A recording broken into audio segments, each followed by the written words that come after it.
¿Alguna vez te has preguntado qué hábitos totalmente normales podían ser completamente repugnantes en la antigua Roma? Desde sesos como alimento hasta métodos anticonceptivos inusuales. Hoy explicaremos 10 de estas costumbres asquerosas que muestran un lado oscuro del imperio, recordándonos que incluso las civilizaciones más grandiosas tenían secretos repulsivos. Numéro 10.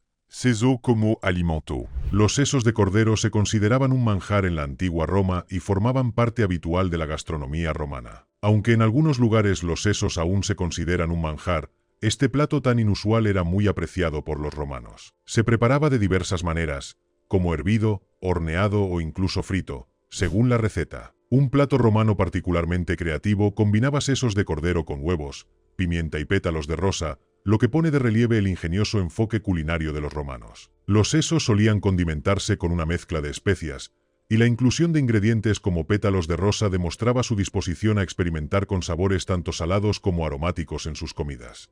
Para los romanos, comer sesos de cordero no se consideraba inusual, sino parte normal de su dieta, especialmente para los ricos. El consumo de estas vísceras era común en una sociedad que se enorgullecía de aprovechar cada parte del animal, desde la carne hasta las vísceras. Esta ingeniosidad no solo consistía en maximizar el uso de los recursos disponibles, sino también en mostrar sofisticación en la cocina. En la cultura romana, servir platos elaborados, incluso aquellos elaborados con ingredientes poco convencionales, era una señal de estatus y refinamiento. Se esperaba que los cocineros fueran creativos, y las comidas a menudo se diseñaban para sorprender e impresionar a los comensales con su complejidad y estilo. Aunque los sesos de cordero eran importantes en la cocina romana, los comensales modernos probablemente no los encontrarían apetitosos. La idea de comer sesos de animales, especialmente como plato principal, puede resultar inquietante hoy en día debido a su textura y las asociaciones culturales con el consumo de estos órganos, pero en la antigua Roma era simplemente un lujo más. Antes de continuar, veamos esto. En la antigua Roma, los ritos de purificación, poco comunes pero auténticos, incluían rituales tan peculiares como este, en el que un sacerdote frotaba grasa animal, sangre e incluso sudor fermentado sobre la cabeza de un hombre elegido. Se creía que purificaba los pecados y canalizaba el favor divino. No ocurría a menudo, pero cuando ocurría, se volvía un desastre. Número 9. Abandono de bebés no deseados. El infanticidio y el abandono de bebés no deseados eran prácticas trágicamente comunes en la antigua Roma, lo que reflejaba la dura realidad de la sociedad romana. Los bebés, especialmente los nacidos en familias pobres o desfavorecidas, a veces eran vistos como una carga si no eran deseados o si la familia no podía permitirse criarlos. Los bebés podían ser abandonados en la calle, cerca de vertederos o expuestos a la intemperie. Esta práctica solía pasarse por alto o aceptarse, ya que se consideraba en gran medida una decisión familiar, en particular del pater familius, el cabeza de familia, quien tenía la autoridad para decidir si un niño debía ser criado o desechado. En la cultura romana, un recién nacido no se consideraba plenamente humano hasta que recibía un nombre formal, y su destino podía estar determinado por la decisión de sus padres. Si bien el derecho romano permitía al padre tener el control absoluto sobre la vida o la muerte de su hijo, esta práctica refleja un aspecto escalofriante de los valores romanos, donde la importancia de la supervivencia y el linaje familiar a menudo eclipsaba la compasión por las vidas individuales. Las familias con dificultades económicas o aquellas con demasiados hijos podían verse obligadas a abandonar a un bebé si no podían mantenerlo. Esta brutal realidad se resume en la legendaria historia de los fundadores de Roma, Rómulo y Remo. Según el mito, los gemelos fueron abandonados por su madre de pequeños y abandonados a su suerte junto al río. Sin embargo, fueron rescatados por una loba que los cuidó hasta que finalmente fueron descubiertos y criados. Número 8. Vomitar para el festín. Los festines romanos eran conocidos por su extravagancia, que a menudo duraba varios días y ofrecía una inagotable variedad de comida y bebida. Para asegurarse de poder seguir disfrutando sin sentirse saciados, los romanos adinerados se provocaban el vómito con regularidad durante estas fastuosas reuniones. La práctica era tan común que algunos incluso designaban recolectores de vómito para que limpiaran el vómito que dejaban los invitados. Esto permitía a los juerguistas seguir comiendo y bebiendo sin interrupciones, convencidos de que su capacidad de placer era ilimitada. El filósofo Séneca observó célebremente: vomitan para comer y comen para vomitar, lo que resume el ciclo de indulgencia que caracterizaba a estos banquetes. Este comportamiento no se consideraba glotonería en sentido negativo, sino un reflejo del poder, la riqueza y el lujo que disfrutaba la élite romana. La posibilidad de festejar sin restricciones era un símbolo de estatus, y cuanto más se podía consumir, más se demostraba la riqueza y el control sobre el entorno. Esta práctica subraya el estilo de vida desmedido de la clase alta romana, donde la indulgencia se consideraba una muestra de refinamiento y sofisticación. Si bien la idea de vomitar para seguir comiendo puede parecer repulsiva hoy en día, era un rasgo común de los banquetes romanos, que enfatizaba la decadencia y el exceso que definían sus reuniones más opulentas. La búsqueda constante del placer sin consideración por la moderación refleja los valores de la antigua sociedad romana, donde el disfrute personal y la autogratificación solían priorizarse por encima de todo. Número 7. El estiércol animal como medicina. En la antigua Roma, se utilizaba para tratar heridas y enfermedades, considerándose una sustancia medicinal única pero valiosa. A pesar de su naturaleza desagradable, los romanos creían que el estiércol secado al sol tenía propiedades curativas, y era de uso común entre personas de todas las clases sociales. El estiércol se aplicaba frecuentemente externamente sobre heridas, abrasiones y lesiones para promover la cicatrización. Se creía que sus propiedades ayudaban a limpiar heridas y prevenir infecciones, actuando como antiséptico en una época sin antibióticos modernos. Sin embargo, el uso del estiércol no se limitaba a aplicaciones externas. También se ingería como remedio para aumentar la energía y tratar la fatiga. Algunos romanos creían que consumir pequeñas cantidades de estiércol podía proporcionar fuerza y vitalidad, especialmente a quienes sufrían de agotamiento o debilidad. El estiércol solía secarse y procesarse antes de consumirse, con la idea de que ayudaría a restaurar los niveles de energía del cuerpo. Aunque esta práctica pueda parecernos atroz hoy, tenía su origen en las creencias medicinales romanas, donde a menudo se utilizaban sustancias naturales para la curación. El estiércol animal, especialmente el de animales específicos como vacas o caballos, era valorado por sus supuestos beneficios terapéuticos. Los médicos romanos, o medici, utilizaban diversos subproductos animales, incluido el estiércol, junto con hierbas, aceites y otras sustancias naturales para tratar diversas dolencias. La creencia en las propiedades medicinales del estiércol reflejaba el ingenio de los romanos para aprovechar los recursos disponibles, especialmente en una época en la que la medicina aún estaba en desarrollo y muchos remedios se basaban en la prueba y el error. Número 6.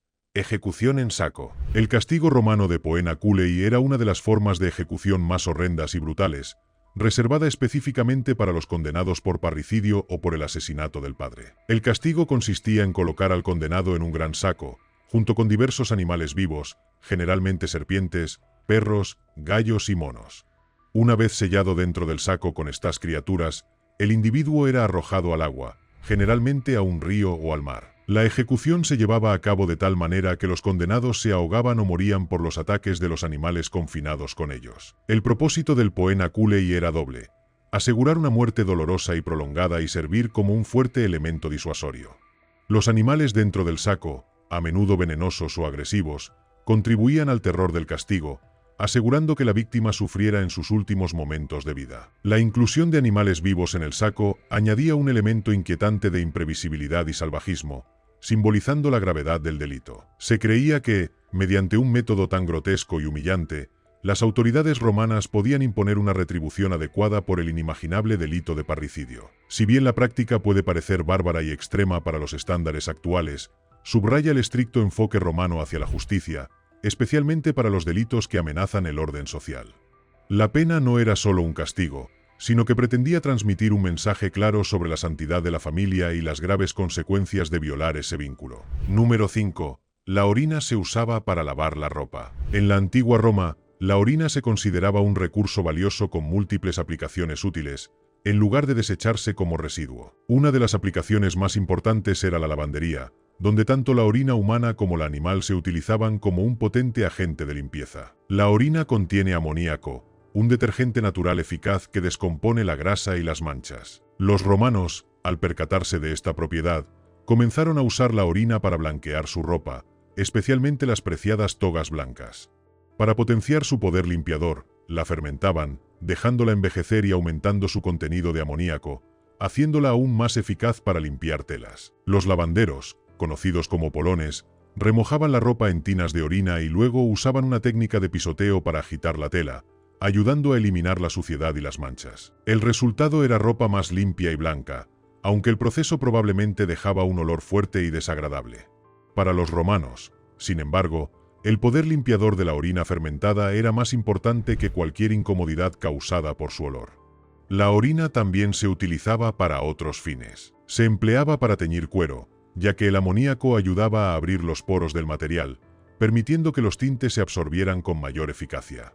Además, la orina servía como fertilizante en la agricultura, gracias a su rico contenido en nitrógeno que proporcionaba nutrientes esenciales a las plantas. De hecho, los romanos valoraban tanto la orina que se le aplicaban impuestos. El emperador Vespasiano impuso un famoso impuesto sobre la recolección de orina, conocido como el impuesto de la orina. Número 4. Salsa de pescado fermentada. El garum era un ingrediente apreciado y esencial en la cocina romana antigua, y se utilizaba como una especie de salsa de pescado fermentada. Desempeñaba un papel en la cocina romana similar al del ketchup o la salsa de soja modernos, utilizándose para sazonar una amplia variedad de platos, desde carnes hasta verduras, e incluso en salsas y guisos. El garum se elaboraba típicamente mezclando pescados pequeños como sardinas, caballa o anchoas con sal y salmuera. Esta mezcla se dejaba fermentar en grandes cubas, a menudo expuestas al sol durante 2 o 3 meses. Durante este tiempo, el pescado se descomponía, transformándose en una sustancia líquida de sabor acre. El proceso de fermentación requería paciencia y cuidados constantes,